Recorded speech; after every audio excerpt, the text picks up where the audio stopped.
Saviez-vous que l'Afrique abrite plus de 60% des réserves minérales mondiales, notamment de vastes quantités d'or, de diamants et de terres rares?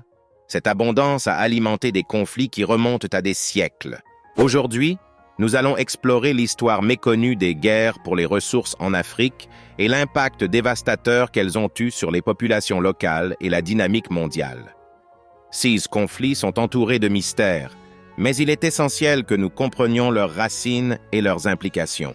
Les guerres pour les ressources naturelles ravagent les pays africains depuis des décennies, laissant derrière elles un sillage de sang, de déplacement et de dégradation environnementale. Mais on oublie souvent le rôle des acteurs extérieurs, qui exploitent ces ressources à leur profit. Il est temps de décortiquer les choses et de révéler les véritables coupables de ces conflits.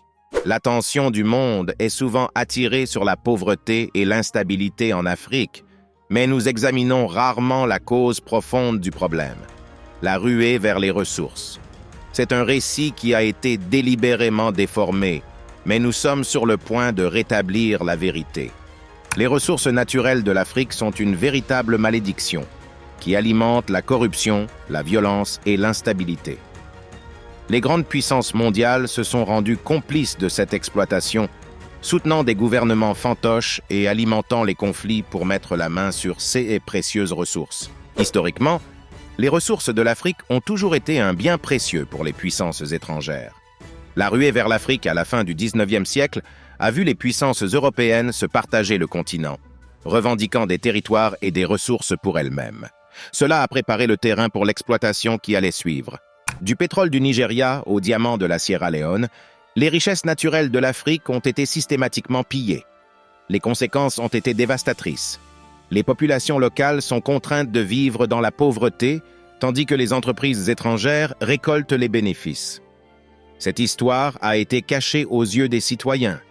Mais aujourd'hui, nous allons révéler la vérité. Le pétrole, les diamants et les minéraux sont les moteurs de ces guerres pour les ressources. Mais ce n'est pas seulement une histoire de cupidité. C'est aussi une question de corruption et de violence qui accompagne l'exploitation de ces ressources. La République démocratique du Congo est ravagée par des conflits liés à ces richesses minières, entre puissances étrangères et seigneurs de guerre locaux qui se disputent le contrôle du pays. Le coût humain est énorme, avec des millions de personnes déplacées et tuées. Mais ce n'est pas seulement le cas en RDC. Les guerres pour les ressources ont ravagé des pays allant de la Sierra Leone à l'Angola, avec des conséquences dévastatrices. La guerre des diamants en Sierra Leone est un parfait exemple de la manière dont des acteurs extérieurs peuvent déclencher un conflit. Dans les années 1990, le pays a été déchiré par des factions rivales qui se disputaient le contrôle du commerce des diamants. La guerre a fait des dizaines de milliers de morts et des millions de déplacés. Tout cela au nom d'une ressource précieuse. Les puissances étrangères n'hésitent pas à soutenir des gouvernements corrompus et des seigneurs de guerre, à condition qu'ils aient accès à ces ressources. C'est un jeu déloyal, où les vies humaines ne sont que de simples pions dans la course aux richesses. Le rôle des entreprises étrangères ne saurait être surestimé. Elles ont travaillé main dans la main avec des gouvernements corrompus et des seigneurs de guerre pour piller les ressources de l'Afrique.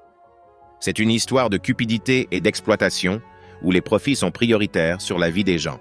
Au Congo, les multinationales sont accusées de financer des groupes rebelles et d'acheter des minerais de conflit. On est loin de l'image reluisante qu'elles projettent au monde, mais la réalité est bien plus sinistre.